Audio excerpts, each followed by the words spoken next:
तो यहाँ बोलेंगे सर देखिए ये मेंस का क्वेश्चन है 2019 का, 3600 का फैक्टर बोला गया। अब हम यहाँ डायरेक्ट मेरे भाई 3600 लिखते हैं। 3600 जो है ना यहाँ पर ये मेरे भाई हो जाएगा 36 इंटू कुल मिलाकर के 100।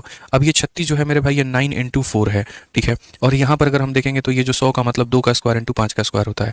अब ये 9 को अगर मैं तोड़ूंगा तो ये 3 का स्क्वायर, 4 को मैं तोड़ूंगा 2 का स्क्वायर, इंटू हमारा ये 2 का स्क्वायर, इंटू हमारा ये 5 का स्क्वायर। अब देखो यहाँ पर काउंटिंग करो, 2 पावर और 2 पावर 4 पावर, उसके बाद में 3 के कितने पावर 2 पावर, उसके बाद में 5 के कितने पावर 2 पावर। ये इसको आपने तोड़ दिया और अब तोड़ दिया तो मेरे भाई नंबर ऑफ फैक्टर बता दो। नंबर ऑफ फैक्टर बताओगे, 4 में 1 जोड़ोगे 5 आएगा, 2 में 1 जोड़ोगे 3 आएगा, 2 में 1 जोड़ोगे 3 आएगा, 15 का 3 गुना 45 हो जाएगा। Correct answer option number A जो है बिल्कुल हमारा सही। ध्यान से सुनना, आपने क्या कहा, आपने कहा जी 3600 को क्या लिख सकते हो 36 गुणा 100, तो आपने कहा बिल्कुल। तो यहां 2 दूनी 4, 4 तिया 12, 12 तिया 36, 100 को 2 दूनी 4, 4 पंजे 20 और 20 पंजे 100 लिख सकते हो क्या?